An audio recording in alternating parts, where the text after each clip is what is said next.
Olá, pessoal, tudo bem? Hoje a gente vai fazer alguns exercícios da nossa oitava aula, que é a nossa aula de calorimetria. Nós vamos fazer o número 9, o 12 e o 17. Vamos começar com a questão número 9, que é uma questão aberta da UFPR, e ela envolve potência com calorimetria. Ela fala o seguinte para a gente. Um aquecedor elétrico de potência constante 2.100 watts foi utilizado para transferir energia para uma massa de água na forma de gelo e de valor 200 gramas, cuja temperatura inicial era 0 graus Celsius. Essa massa de gelo está colocada num recipiente de capacidade térmica desprezível e, por hipótese, toda a energia fornecida pelo aquecedor foi transferida sem perdas para o gelo. Os calores específicos da água líquida e do gelo são 0,5 caloria grama grau Celsius e 1 caloria grama grau Celsius, e podem ser supostos constantes na faixa de temperatura considerada.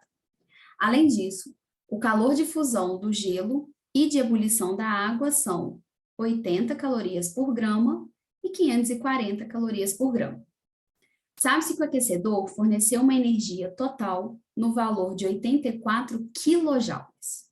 Se necessário, use que 1 caloria é 4,2 joules.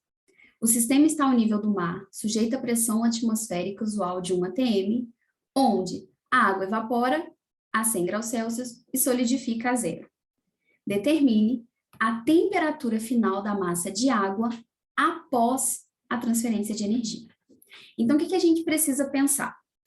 Esse aquecedor, ele forneceu para a gente uma quantidade de calor de 84 quilojoules. Quilo é 1.000, então 84.000 joules.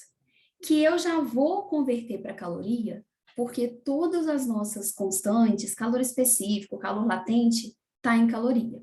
Então, eu vou fazer uma regrinha de 3.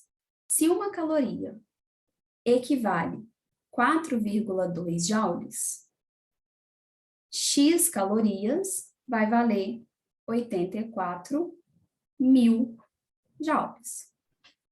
Multiplicando cruzado aqui, a gente vai ter que X é 84.000 dividido por 4,2, que vai dar 20.000 calorias. O que a gente precisa fazer agora? Eu preciso descobrir, com 20.000 calorias, o que eu consigo fazer. Pensando que eu tenho um bloquinho de gelo a 0 graus. Então, esse bloquinho precisa primeiro derreter, mantendo 0 graus. Depois, ele vai aquecer até uma temperatura X, que é o que a gente quer descobrir. Então, primeiro, vou calcular a quantidade de calor para o bloquinho derreter. Vou fazer um calor latente. Quanto que ele precisa para derreter? Ele precisa para derreter 200 vezes o calor latente de fusão, que é 80. Logo, ele precisa para derreter 16.000 calorias. Então, das 20.000 calorias que eu tenho, 16.000 eu já gastei para derreter esse gelo. Agora eu vou aquecer essa água que veio do gelo. Então, agora eu vou fazer um quimacete. Com quanto de calor? Com 20.000? Não, só com 4, porque a gente já usou 16. Então, 4.000 é igual a massa, calor específico da água, 1, variação de temperatura final, menos a inicial, que era 0. Corta, corta, corta, corta. Nós vamos ter que 40 é igual a 2T. Então, T é igual a 20 graus Celsius. Ou seja, com a quantidade de energia dada, nós conseguimos aquecer nossa água até 20 graus Celsius. Essa é a temperatura final após a transferência de energia. Na letra B, ele pede para a gente um intervalo de tempo que o aquecedor ficou ligado. Vamos lembrar, esse aquecedor tem uma potência de 2.100 watts E ele forneceu um calor, uma energia de 84.000 joules. Então, potência, que é energia sobre tempo, eu vou colocar potência, calor sobre tempo, uma vez que calor é uma forma de energia. Então, vai ficar 2.100 é igual a 84.000 dividido por T. Corta, corta, corta, corta. Nós temos que T é igual a 840 dividido por 21. T vai dar 40 segundos. Esse foi o tempo que o aquecedor ficou ligado para fornecer essa quantidade de energia. Vamos para a próxima, para a questão número 12, que é uma questão do Enem, inclusive. O carro flex é uma realidade no Brasil. Estes veículos estão equipados com um motor que tem a capacidade de funcionar com mais de um tipo de combustível. No entanto, as pessoas que têm esse tipo de veículo, na hora do abastecimento, têm sempre a dúvida: álcool ou gasolina? Para avaliar o consumo desses combustíveis, realizou-se um percurso com o veículo flex, consumindo 40 litros de gasolina, e no percurso de volta utilizou-se etanol. Foi considerado o mesmo consumo de energia, tanto no percurso de ida quanto na volta. O quadro resume alguns dados aproximados sobre esses combustíveis.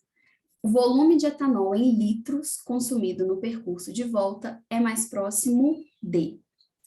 Então, o que a gente precisa pensar?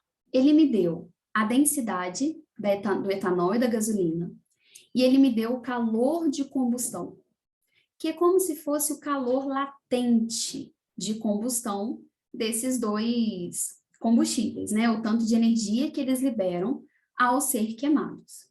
E ele falou para mim que tanto na ida quanto na volta, a gente tem o mesmo consumo de energia.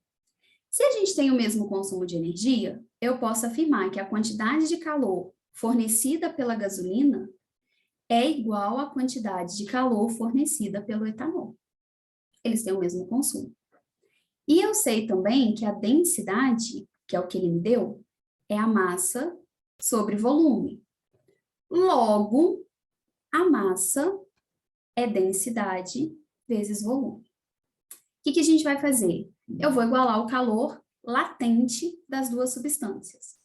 Calor da gasolina é igual ao calor do etanol. Então, ml da gasolina é igual a ml do etanol. Ah, mas eu não tenho a massa. Beleza, eu vou substituir que a massa é a densidade vezes o volume vezes o L da gasolina, que é igual a densidade vezes o volume vezes o L do etanol.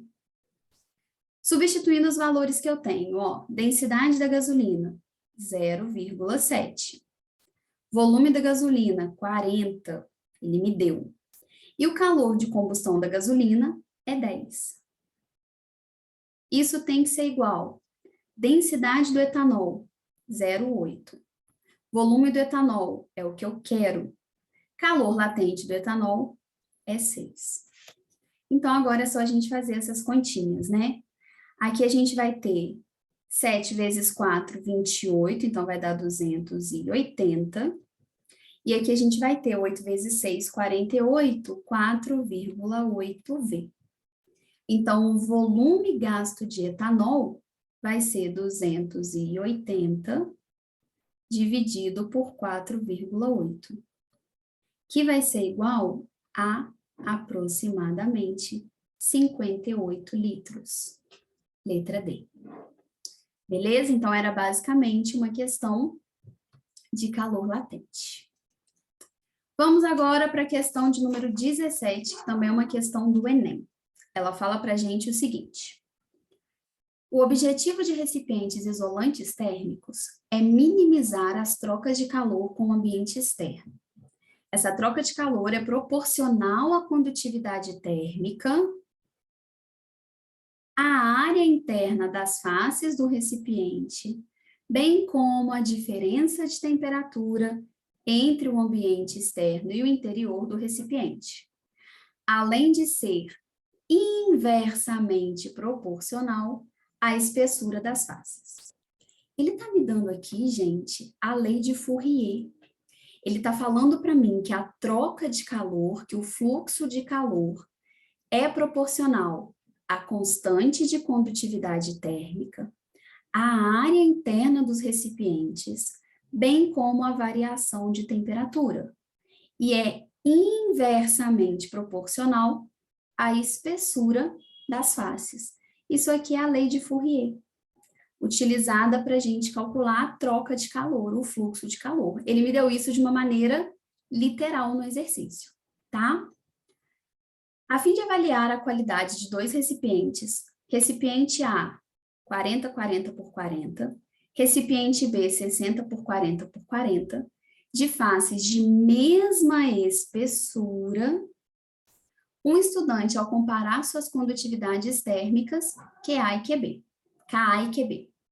Para isso, suspende dentro de cada recipiente blocos idênticos de gelo a 0 graus Celsius, de modo que suas superfícies estejam em contato apenas com o ar. Após o intervalo, ela abre os recipientes, enquanto ambos ainda contêm um pouco de gelo, e verifica que a massa de gelo que se fundiu no recipiente B foi o dobro da que se fundiu no recipiente A. Qual é a razão KA-KB? Então, ele fala para mim que a massa de gelo que se fundiu no recipiente B foi o dobro da massa de gelo que se fundiu no recipiente A. Quando ele fala para mim da massa que se fundiu, é porque, de alguma forma, o calor trocado entre a parte de dentro e a parte de fora desses recipientes foi capaz de fazer o gelo derreter. Então, estamos falando de um calor latente. Ok? A ideia é mais ou menos essa aqui, ó. Nós temos dois recipientes, A e B. O recipiente A, conforme dito no texto, ele fala que ele tem 40 por 40 por 40, enquanto o recipiente B tem 60 por 40 por 40. E aí ele pendura aqui no meio, gente, ó, uma pedrinha de gelo nos dois. E fala pra gente que a massa do bloquinho A é igual à massa do bloquinho B. Então, é igual não, é o dobro, né? A massa de B é o dobro da massa de A. Logo, eu posso assumir que o calor do bloquinho B trocado é o dobro do calor do bloquinho A. Então, o fluxo também vai ser o dobro. O fluxo de B é o dobro do fluxo de A. Então, eu vou partir daqui, do fluxo de B sendo o dobro do fluxo de A. O que isso implica?